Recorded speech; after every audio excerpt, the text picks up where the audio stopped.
తెలుగు రాష్ట్రాల్లో సాగవుతున్న వాణిజ్య పంటల్లో చెరకు ప్రధానమైంది. ఇప్పటికే వివిధ ప్రాంతాల్లో నాటిన చెరకు 6 నుండి 8 నెలల వయసులో ఉంది. ఈ దశలో భారీ వర్షాలు, ఈదురుగాలులు వస్తే తీవ్ర నష్టం వాటిల్లే ప్రమాదం ఉంది. కాబట్టి జడ చుట్ల ద్వారా చెరకు తోటలను కాపాడుకోవాలని సూచిస్తున్నారు మెదక్ జిల్లా బసంతపూర్ వ్యవసాయ పరిశోధనా స్థానం ప్రధాన శాస్త్రవేత్త డాక్టర్ విజయ్ కుమార్.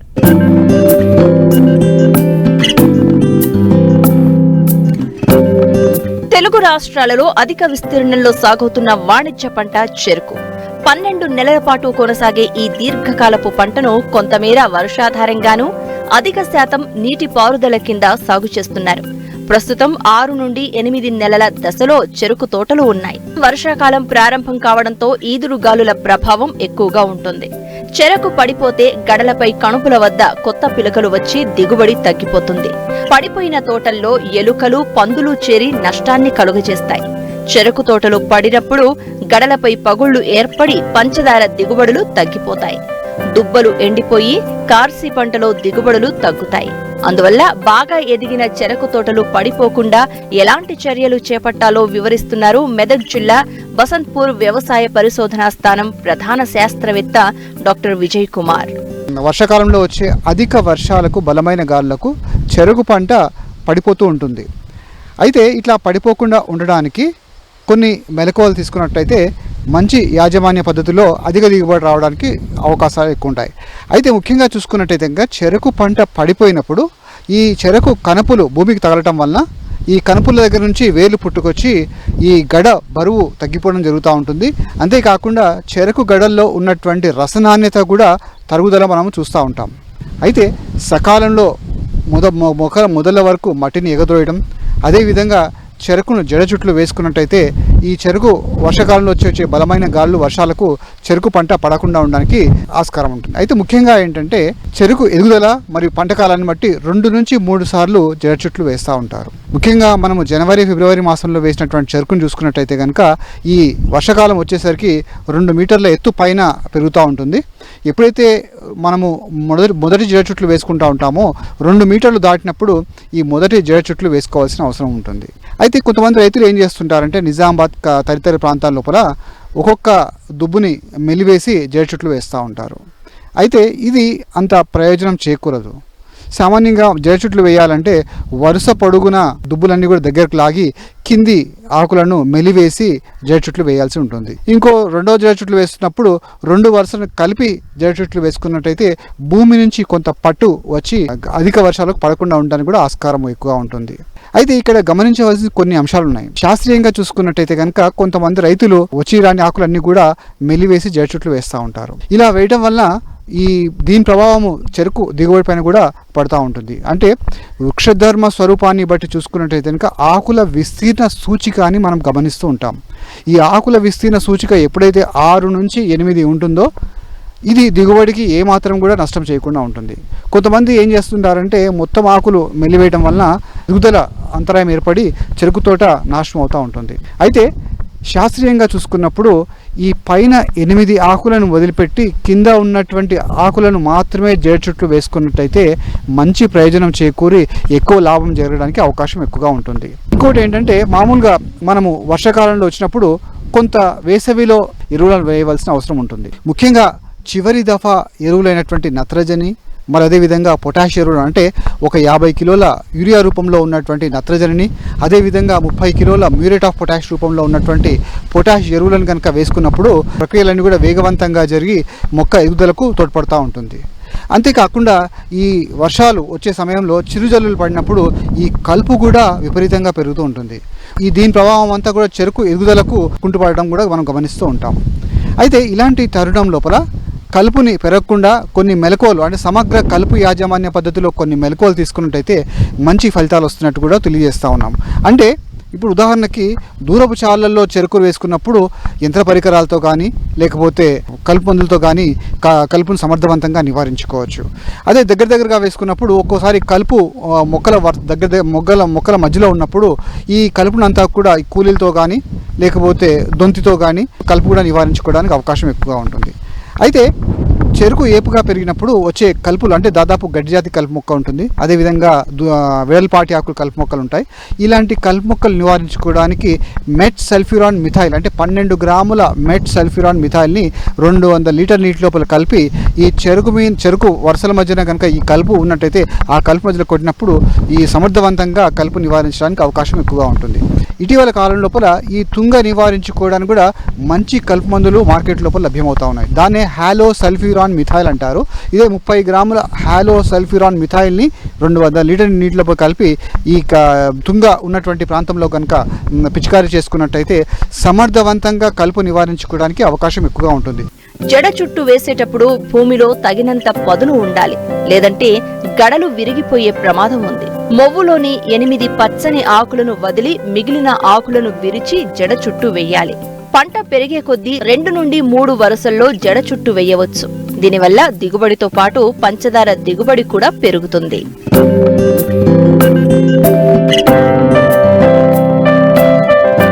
దినదిన అభివృద్ధి చెందుతున్న తోట పంట ఆయిల్ ఫామ్. నాటిన 3 ఏళ్ల వరకు ఈ తోటల నుంచి ఎటువంటి దిగుబడి రాదు.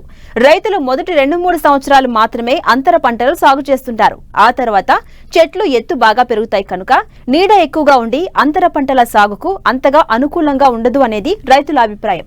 కానీ ఆయిల్ ఫామ్ లో కోకో, మిరియాలను అంతర పంటలుగా సాగు చేస్తే ధీటైన ఆదాయం పొందొచ్చని నిరూపిస్తున్నారు విజయనగరం జిల్లాకు చెందిన ఓ రైతు. కోకో, మిరియం పాక్షిక నీడలో పెరిగే మొక్క గనుక మంచి ఫలితాలు వస్తున్నాయి.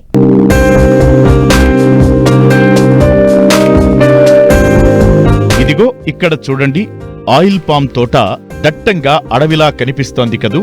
ఈ తోట పార్వతీపురం మన్యం జిల్లా గరుగుబిల్లి మండలం సుంకి గ్రామానికి చెందిన రైతు బోళ్ల సత్యనారాయణది. 1991లో 5 ఎకరాల్లో పామాయిల్ మొక్కలను నాటారు. అయితే కొన్నేళ్ల పాటు సాగు లాభదాయకంగానే ఉన్నా తరువాత పామాయిల్ ధరలు తగ్గడంతో ఉద్యాన అధికారుల సూచనల మేరకు అంతర పంటగా 2000 సంవత్సరంలో కోకో మొక్కలు నాటారు.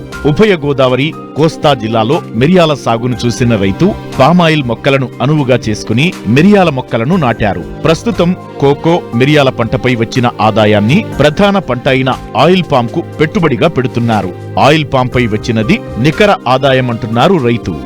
మేము 91లో ఇక్కడ ఆయిల్ పామ్ని మొట్టమొదటి తీసుకొచ్చి పెట్టాం. అప్పుడు 91 పెట్టింది, 96, 97 కల్లా ఈల్డింగ్ స్టార్ట్ అయింది. 2000 సంవత్సరం వచ్చేసరికి ఆయిల్ పామ్ రేట్లు బాగా తగ్గిపోవడం వల్ల అంతర పంటలుగా కోకోని హార్టికల్చర్ డిపార్ట్మెంట్ రికమెండ్ చేసినప్పుడు 2000 సంవత్సరంలో కోకో తీసుకొచ్చి పెట్టాం. అది 3 years తర్వాత ఈల్డింగ్ స్టార్ట్ అయింది. కోకో మ్యాక్సిమం ఇప్పుడు ఒక ఎకరానికి 1 క్వింటాల్కి మించి రావట్లేదు. అయినా సరే ఇప్పుడు కేజీ 200 ఉండడం వల్ల ఒక 20,000 రూపాయల వరకు కోకో మీద వస్తుంది. తర్వాత కోకో వల్ల ప్లస్ ఏంటంటే పొలం అంతా మల్చింగ్ అయిపోయి విపరీతమైన ఆకులు రాలి కలుపు మొక్కలు పెడత పూర్తిగా 90% పోతుంది. దానివల్ల కోకో మీద పెద్దగా ఇన్కమ్ లేకపోయినా లేబర్ ఖర్చులకైనా వస్తుంది, తర్వాత గడ్డి కంట్రోల్ అవుతుంది, పొలం మల్చింగ్లో ఉంటుందని చెప్పేసి కోకోని అలా విడిచిపెట్టాం. తర్వాత 2008 వచ్చేసరికి మరీ ఆయిల్ ఫామ్ మళ్ళీ బాగా లో ప్రైస్కి వెళ్ళిపోయింది. అప్పట్లో ఆయిల్ ఫామ్ తీయడం ఇంక ఇష్టం లేక పెప్పర్ని ఏదో చాలా ఈగా లెక్కేసుకుని పెప్పర్ తెచ్చిపెట్టాం. ఈ మిరియాలు పెట్టి క్రాప్కి వచ్చిన తర్వాత చూస్తే డేటా అయితే చాలా ఎక్కువ ఉంది, కానీ మనకి ఇక్కడ కారణం ఏంటో తెలీదు. ఒక చెట్టుకి కేజీ నుంచి 2 కేజీల వరకు, అంటే యావరేజ్ని ఒక కేజీ, కేజీన్నర వరకు వస్తున్నాయి. ఎకరానికి ఒక 70-80 కేజీల వరకు మాత్రమే తీయగలుగుతాం. అయినా సరే అది కూడా మార్కెట్లో 400 దాటి ఉంటుంది కాబట్టి దాదాపుగా అది కూడా ఒక 20,000, 25,000 వస్తుంది. అది ఒక 20, ఇది ఒక 20 వేసుకుంటే ఆయిల్ ఫామ్ సాగు ఖర్చులన్నీ పోతున్నాయి. లాస్ట్ 3 years నుంచి ఆయిల్ ఫామ్ ఒక రేంజ్లో పెరిగిపోవడం వల్ల ఆయిల్ ఫామ్ మీద మంచి బాగా ఇన్కమ్ వస్తుంది. అది ఇది కలిపితే ఈరోజు ఆయిల్ ఫామ్ సాగు అనేది చాలా అత్యధికమైన ఇన్కమ్ వచ్చే పంటగా మారింది. అలాగే మిరియాలకి సంబంధించి ప్రత్యేకంగా వాటర్ పెట్టే సమస్య లేదు. మనం ఆయిల్ ఫామ్ చెట్ల దగ్గర పెట్టిన మైక్రో ఇరిగేషన్ సిస్టమే మిరియాలకు సరిపోతుంది. ఎటు వచ్చి మిరియాలు హార్వెస్టింగ్ చేసుకుని వాటిని హాట్ వాటర్ ట్రీట్మెంట్ చేసుకుని వాటిని శుభ్రం చేసి అమ్ముకోవడం వరకు అదొక కొంచెం పని ఉంటుంది. ఈ 2 వాటి మీద వచ్చే ఇన్కమ్ని ఆయిల్ ఫామ్ ఎరువులకి, హార్వెస్టింగ్లకి, లిఫ్టింగ్కి, కలెక్షన్ సెంటర్కి తీసుకెళ్ళడానికి ట్రాక్టర్ వద్దులకి అన్నింటికి సరిపోతాయి. టన్ను 22,000 ఉండడం వల్ల ఈ సంవత్సరం ఆయిల్ ఫామ్ మీద వచ్చే డబ్బులు విపరీతంగా ప్రతి రైతుకి కూడా చాలా లాభాలు ఉన్నాయి.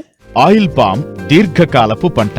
పంట వేసిన మొదటి 3 సంవత్సరాల వరకు ఫలసాయం ఉండదు. మొక్కలను త్రిభుజాకారపు పద్ధతిలో 9 మీటర్ల దూరంతో నాటుతారు. మొక్కల మధ్య మొదటి 3 సంవత్సరాల కాలంలో ఖాళీ స్థలం ఉంటుంది. నీటి వసతి సమృద్ధిగా ఉన్న ఆయిల్ పామ్ తోటలలోని ఖాళీ స్థలంలో మొదటి 3 ఏళ్ల వరకు, తరువాత 8 ఏళ్ల పైబడిన తోటల్లో అంతర పంటలు వేసుకోవచ్చు. దీనికి అనుగుణంగానే రైతు సత్యనారాయణ సాగును మొదలుపెట్టారు. ఈ సాగును చూసి చుట్టుప్రక్కల రైతులు సైతం అంతర పంటలుగా కోకో, మిరియాలను సాగు చేస్తూ అదనపు ఆదాయాన్ని పొందుతున్నారు. ఆయిల్ ఫామ్ లో పంటలో ఆ రోజు గిట్టుబడి లేక మేము మిరియాలను కోకో వేశాము. అయితే దిగుబడి కొంచెం బాగుంది మిరియాల కోకోలో. ఆయిల్ ఫామ్ ఇప్పుడైతే బాగుంది, కానీ అప్పుడు ఆయిల్ ఫామ్ రేటు మద్దతు ధర కిట్టేది కాదు. మొక్కలు కూడా రైతులను పీకియడానికి సిద్ధమైపోయాము. అలాగే చాలామంది కొంత పంట కూడా తీసాం. ఇప్పుడైతే కొంచెం ఆయిల్ ఫామ్ బాగుంది. అందుకని చెప్పేసి మేము అందులో కోకో మొక్కలను మిరియాలు వేసాము. ఇవైతే ఇవి ఈ పంట మాత్రం అంతర పంట ఆయిల్ ఫామ్లో పండుతుంది. ఇది కొంచెం మాకు లాభసాటిగా అనిపిస్తుంది. సుమారు ఎకరాకి ఈ యంత్ర పంటకి కోకోకి 30 నుండి 40 వేల రూపాయల వరకు మాకు ఆదాయం వస్తుంది. అయితే యంత్ర పంటకి సంబంధించి మా గ్రామంలో మొదట బోళ్ళ చౌదరి గారు, బోళ్ళ సత్యనారాయణ గారు అనే వాళ్ళు వేశారు. ఆయన మంచి లాభసాటిగా ఉందన్నారు. ఆయన ద్వారా మేమందరం కూడా ఈ మిరియాల సాగుని చేయడం జరుగుతుంది. ఎందుకంటే మిగతా పంటల కంటే ఈ పంట అంతర పంట మాకు లాభదాయకంగా అనిపిస్తుంది.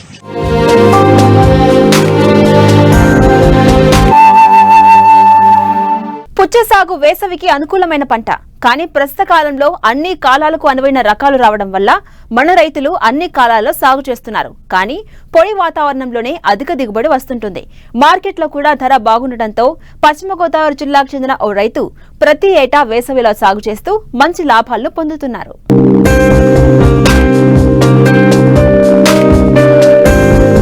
వేసవి వచ్చిందంటే గుర్తుకొచ్చేది పుచ్చకాయ. వేసవి ఉష్ణతాపం నుండి ఉపశమనం పొందేందుకు ప్రతి ఒక్కరూ ఇష్టంగా తినే పండు పుచ్చ. గతంలో నదీ పరివాహక ప్రాంతాలకు ఎక్కువగా పరిమితమైన ఈ పంట సాగును కొంతమంది ఔత్సాహిక రైతులు అన్ని ప్రాంతాల్లోనూ సాగు చేస్తూ సత్ఫలితాలు సాధిస్తున్నారు. ఈ కోవలోకే వస్తారు పశ్చిమ గోదావరి జిల్లా టి నర్సాపురం మండలం వల్లంపట్ల గ్రామానికి చెందిన రైతు బెజవాడ రాంబాబు. ప్రతి ఏటా వేసవిలో దిగుబడి వచ్చే విధంగా పుచ్చను సాగు చేస్తున్నారు. మరో వారం రోజుల్లో పంట కోయనున్నారు. ప్రస్తుతం మార్కెట్లో మంచి ధర లభిస్తోంది. అయితే ప్రకృతి సహకరిస్తే మంచి లాభాలు వస్తాయంటున్నారు. ప్రతి వేసవకాలంలో 60 రోజుల నుంచి 70 రోజులమైన పంట అండి ఇది. విత్తనం కూడా కరెక్ట్గా నాణ్యమైన విత్తనం చూసి మనం ఎన్నుకుని పెట్టుకోవాలండి. ఈ సారకాయ అయితే ఈ రోజులు వెళ్ళదండి. బ్లాక్లే కరెక్ట్ విత్తనం అండి ఈరోజు వేసవకాలంలో. ఇది ఈ విత్తనం వచ్చి స్టార్ 99 కింగ్ అండి. ఇది మనకి ఎకరానికి వచ్చి 3 ఎకరాలకే కలిపి కేజీ గింజలు పడతాయండి. 30,000 రూపాయలు. ఎకరానికి వచ్చి విత్తనాలు 10,000 రూపాయలు అవుతాయండి. మొత్తం మనం పెట్టే పెట్టుబడి మొత్తం 70 నుంచి 90,000 మయాన అవుతుందండి పెట్టుబడి. ఇది 60 రోజుల నుంచి 75 రోజులు పంట సార్. ఇది కరెక్ట్గా మనకి ప్రకృతి ఈ రోజుల్లో వేసవకాలం ఎప్పుడు కూడా మే నెలలో బాగా ఎండలు బాగా ఎత్తే మనకు ఒక బాగా డబ్బులు మిగులుతాయండి. ఎండలు లేకపోయినా సరే మనం కోసే సమయానికి కొంచెం తుఫాన్ల గట్ట లేకుండా ఉంటే మనకి దానికి వచ్చేసి మనకి ఎంతో కొంత మిగులుతూ ఉంటాయండి. కాకపోతే ఈ సంవత్సరం ఈ అనుకోకుండా ఈ అకాల వర్షాలు రావటం వల్ల కొన్ని కాయలు కుళ్ళిపోవటం అనగా ఇలా జరుగుతూ ఉందండి. ఇప్పటికి 45 రోజులు అవుతుందండి దీన్ని మనం పెట్టి. ఇది వచ్చి 10 రూపాయలకి వెళ్తే మనకి పెట్టుబడి వచ్చేసి మనకి ఎంతో కొంత మిగులుతుందండి. కాకపోతే వర్షాలు ఏమన్నా మనకి ఇబ్బంది పెడితే కానీ మనకి ఇంకా 5 రూపాయలు 6 రూపాయలు అలా ఉంటుందండి. ఈ వర్షాలు అనేది మనకి ఈ సంవత్సరం గత ఒక 10-15 సంవత్సరాల నుంచి నేను వ్యవసాయంలో ఉన్నా కానీ ఎప్పుడు కూడా ఇటువంటి వర్షాలు నేను చూడలేదండి. మే నెల 1 తారీఖు నుంచి 8వ తారీఖు వరకు కూడా వర్షాలు కంటిన్యూ అయినాయండి. ఇది మనకి దిగుబడి వచ్చేసి 60 రోజుల నుంచి మనకి ఫ్రూట్ తయారయ్యాక 60 రోజులకు తయారైపోతుందండి. 60 రోజుల నుంచి 70 రోజులు మయాన్ని కోస్తే ఫ్రూట్ మనకి ఎగ్జాక్ట్లీ మనం ఎంత అనుకుంటే అంత వస్తుందండి. మనం పండించిన పంట కరెక్ట్గా దిగుబడి వస్తుందండి. 10 రోజులు దాటి ఏదన్నా మనకు ప్రకృతి ఏమన్నా కొంచెం ఇబ్బంది పెడితే కానీ అక్కడి నుంచి 10 రోజులు దాటిన కాడ నుంచి మనకి రోజుకి కూడా మనకి టన్నేజీ తగ్గిపోతుందండి. 80 రోజులు అయితే మన కాయ కోత కూడా సగం కాయ కుళ్ళిపోతుందండి. ఫ్రూట్ తయారైపోయాక ఇంకా ఆగదండి. మనం 60 రోజుల నుంచి 70 రోజుల మేన కోసుకుంటేనే మనకి కరెక్ట్ ఈల్డింగ్ వస్తుందండి. ఏది మనం అనుకున్న 15 టన్నుల నుంచి 20 టన్నుల మేన వస్తుందండి. ఇవాళ పొద్దున్న బోల్డ్ అంతా 4 డ్రమ్ములు స్ప్రే చేయించానండి. మందు మొత్తం కిసాన్ కంపెనీ ఎరువులు వాడుతున్నా సార్ నేను.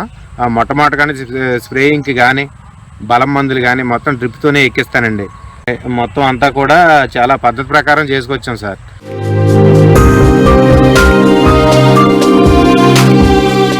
దినదిన అభివృద్ధి చెందుతున్న ఆక్వా రంగంలో సమస్యలు కూడా అంతే వేగంగా పెరిగిపోతున్నాయి. ముఖ్యంగా రొయ్యల కల్చర్లో వివిధ బ్యాక్టీరియా, వైరస్ వ్యాధుల దాడి కల్చర్ను అతలాకుతలం చేస్తోంది. వాతావరణ మార్పుల కారణంగా ఈ సమస్యల తీవ్రత మరింత పెరుగుతోంది. ఈ సమస్యల నుంచి గట్టెక్కేందుకు నల్ల బెల్లం కలిపిన ఫీడ్ను చెక్ ట్రే పద్ధతిలో అందిస్తూ సత్ఫలితాలు పొందుతున్నారు పశ్చిమ గోదావరి జిల్లాకు చెందిన కొందరు రైతులు.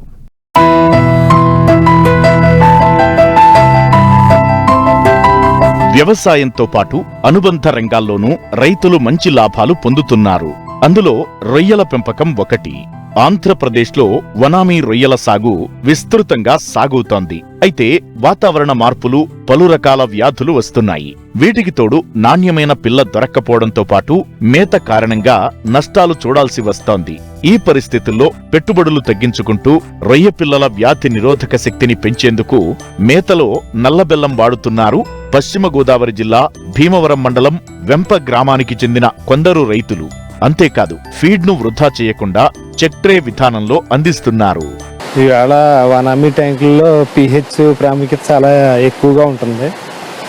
అది పిల్ల వేసిన కాడి నుంచి వేసిన రోజు ముందు ప్రిపరేషన్ కూడా బాటంలో స్లడ్జ్ అన్నీ ఉండటం వల్ల pH లెవెల్ పెరుగుతూ ఉంటాయి. వాతావరణంలో టెంపరేచర్ అప్ అండ్ డౌన్ బట్టి కూడా pH లెవెల్ పెరుగుతుంది. pH 7.8 to 8.5 వరకు బాగుంటుంది. ఇంకా అక్కడి నుంచి కొద్ది పిల్ల సర్వేలు కూడా తగ్గడం, దాని ద్వారా ఫీడ్ కూడా మేతలో తగ్గించడం. ఈ pH అన్నది ఎక్కువగా ఉండటం వల్ల రాను 30 రోజులు 20 రోజులు దాటిన కాడి నుంచి రొయ్య మేతల్లో ఎఫెక్ట్ చూపించడం వల్ల బాటంలో ఈ స్లడ్జ్ అయ్యి తిని గట్టు పాడవటం జరుగుతుంది. దాని ద్వారా వైట్ గట్టు వచ్చి రన్నింగ్ మార్టాలిటీ మొదలెట్టడం, ఆ రకంగా ఇబ్బందులు వస్తున్నాయి. దానికి ముందుగా మనం ఫీడ్లో పెట్టి బైండర్లో వాడటం. బెల్లం ఓన్లీ ఆర్గానిక్ సోర్స్ అండి రొయ్యకి. ఆ ఆర్గానిక్ సోర్స్ ఉండటం వల్ల రొయ్య గమ్ముని గ్రోత్ బాగుంటుంది, మౌల్టింగ్కి ఉపయోగపడుతుంది, వాటర్ కలర్ కూడా పనిచేస్తుంది. తర్వాత ఈ pH పెరగకుండా మనం పిల్ల 25 రోజుల కాడి నుంచి గట్ ప్రాబయోటిక్లు, బెల్లం బైండర్ కింద వాడుతున్నాం. ఇప్పుడు ఈ టెంపరేచర్ ఎక్కువగా ఉండటం వల్ల రొయ్య రికవరీ బాగా తక్కువగా ఉంది. ఆ వైట్ కట్ రాకుండానే ముందుగా అడ్వాన్స్గా చూసుకోవాలి తప్ప వచ్చిన తర్వాత 50% ఆ వైట్ కట్ ఎంత వస్తే అంత రొయ్య పోతుంది, మిగిలిన మిగులుతుంది చెరువులోని. అది వైట్ కట్ తగ్గిందని మనం అనుకుంటున్నాం. ఆ రకంగా మనం ఈ హై టెంపరేచర్లో మనం ఉంచడం అంత కరెక్ట్ కాదు. రొయ్యని వైట్ కట్ వచ్చినప్పుడు మ్యాక్సిమం హార్వెస్ట్ చేసుకోవడం బెటర్ అండి. మేతలో ఒకటి ఎక్కువ పర్సంటేజ్ మనం ఎక్కువ ఇవ్వటం వల్ల కూడా ఈ వైట్ కట్ ఎక్కువగా వస్తుంది. బాటం కూడా నైట్రేటు, అమోనియా ఈ ఫామ్ అయ్యి రొయ్యని ఇబ్బంది పెడుతున్నాయి. అది రొయ్య కండిషన్ బాగున్నంతసేపు దాన్ని అధిగమించి ఎదరికి వెళ్తుంది. ఈ క్లైమేట్ ఫ్లక్చుయేషన్ హై టెంపరేచర్ వచ్చేటప్పటికి ఈ పూర్తిగా రొయ్య తట్టుకోలేక చనిపోవడం జరుగుతుంది. ఈవేళ 1,00,000 నెంబరు ఉన్న చెరువు వైట్ కట్ వస్తే 50,000 నెంబర్ కూడా ఉండటం ఈ హై టెంపరేచర్లో కష్టమే. అలా రకరకాల ఇబ్బందులు. ఈ ఫీడ్ ఒకటి ఎంతసేపు మనం చెక్ ట్రే అబ్జర్వేషన్ చేసుకోవాలి. ప్రతి గంటన్నరకే కేజీకి 5 గ్రాముల కాడికి పెట్టడం, తింటా ఉంటే దానికి తగ్గట్టు పెంచుకుంటూ వెళ్తాం. తినకపోతే వెంటనే వెనక్కి వచ్చేయాలి. ఈవేళ తిన్నాయి కదా రేపు చూద్దాం, ఈవేళకి కంటిన్యూషన్ చేద్దాం అనే పరిస్థితి ఉండకూడదు. రొయ్య ఎంతసేపు మన ఫీడ్ మేనేజ్ని బట్టి, వాటర్ క్వాలిటీని బట్టి, అలాగే టన్నుకి 3.5 HP ఎయిరేటర్స్ ఉండాలి. అవి తగ్గేటప్పటికి కొద్ది ఆటోమేటిక్గా వాటర్లో ఉన్న ప్లాంట్ని కూడా క్రాష్ అవటం, డిఓ లెవెల్ తగ్గటం, దాని ద్వారా రొయ్య రకరకాలుగా ఇబ్బంది పడి మౌల్టింగ్ టైంలో సర్వైల్ తగ్గిపోతాను. ఫస్ట్ నుంచి 20 రోజుల కాడి నుంచి సి విటమిన్ కలపటం, అలాగే మన గట్ ప్రాపర్టీకి కలపటం, మౌల్టింగ్ అయ్యేలాగా కొద్ది మేతలో కలుపుకోవటం, రకరకాల మందులు వాడుతున్నాం. దాని ద్వారా రొయ్య కూడా కండిషన్ బాగానే ఉంటుంది. ఇవాళ బైండర్ అన్నిటికన్నా బెల్లం ప్రాముఖ్యత బాగుంది. బెల్లం రొయ్యకి ఎంతసేపు ఆర్గానిక్ సోర్స్ కింద పనిచేస్తుంది. చెక్ ట్రేలను ఉపయోగించి చేపల చెరువుల్లో మేత అందించడం ద్వారా ఎంత ఫీడ్ వేస్తున్నామనేది స్పష్టంగా మనకు తెలుస్తుంది. దీంతో పాటు మనం అందించిన ఫీడ్ ని రొయ్యలు ఎంత మేర తింటున్నాయో తెలుసుకోవచ్చంటున్నారు రైతులు. అంతేకాదు నల్లబెల్లం ద్రావణం వ్యాధుల నివారణకు ఎంతగానో ఉపయోగపడుతుందని చెబుతున్నారు. అది అక్వాకల్చర్లో బెల్లం కలిపే విధానం ఎలాగంటే, ఇప్పుడు మనం మినరల్ వాటర్ తీసుకుని ఎకరానికి మనం ఎంత మేత వేస్తున్నామో చూసుకోవాలండి. అంటే కేజీకి వాటర్ లెవెల్స్ తీసుకుని దాంట్లో ముందుగా మనం అనుకున్న మెడిసిన్ కలుపుకొని దాని తర్వాత బెల్లం, అది నల్ల బెల్లం, పొడి బెల్లం ఉంటుంది. ఆ పొడి బెల్లం తీసుకుని మనం సరిపడా వాటర్లో కలుపుకొని తర్వాత మేత అంతా లెవెల్గా పెట్టుకుని పైన కొద్దిగా చిల్లులు డొక్కుతో కొద్దిగా జల్లుకుంటూ వాటర్ నీట్గా కలుపుకోవాలండి. అది కలుపుకున్న తర్వాత ఒకసారి కలుపుకున్న తర్వాత మరలా ఒక 2 నిమిషాలు 3 నిమిషాలు అంతా లెవెల్ చేసుకుని దాని తర్వాత అది కొద్దిగా పొడి ఆరిన తర్వాత మళ్ళీ ఇంకొకసారి కలుపుకున్న తర్వాత గతంలో మేత ఎలాగైతే పొడిగా ఉందో అలా పొడిగా కలుపుకొని అది ఒకసారి ఒక అరగంట ముందు ఈ ప్రిపరేషన్ అంతా చేసుకున్న తర్వాత మనం మేత తీసుకుని మేత జల్లుకోవాలండి. ఈ బెల్లం వల్ల చాలా ఉపయోగాలు ఉన్నాయి. ఎందుకంటే చెరువులో వాటర్ క్వాలిటీ కానీ, pH లెవెల్ కానీ, మేత తినడం దాంట్లో కానీ అన్నిటిలో కూడా బెల్లం చాలా మంచి ఉపయోగపడుతుంది. గత 3-4 సంవత్సరాలుగా అలాగే ప్రాసెస్ చేస్తాం. మాకైతే మట్టి గ్రోత్ అయితే బాగానే వస్తుంది. వైట్ కట్ ప్రాబ్లమ్స్ చాలా ఉన్నా కానీ దానికి ఇది కొంచెం బెటర్ అనిపిస్తుంది. బెల్లం అయితే కొంచెం వైట్ కట్ వచ్చిన తర్వాత కూడా కొంచెం మేతలు స్పీడ్గా తీసుకుంటున్నాయి.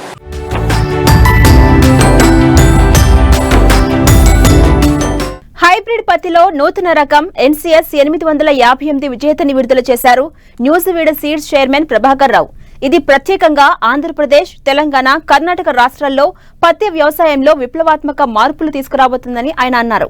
ఈ రకం గులాబీ రంగు పురుగు తెగుళ్లను సమర్థవంతంగా ఎదుర్కొంటుంది. దీంతో పెట్టుబడి ఖర్చులు తగ్గనున్నాయి. అంతేకాదు నాణ్యమైన అధిక జిన్నింగ్ క్వాలిటీ పత్తి దిగుబడొస్తుంది. పత్తి సాగులో గేమ్ చేంజర్ గా ఈ రకం మారనుందని చైర్మన్ తెలిపారు.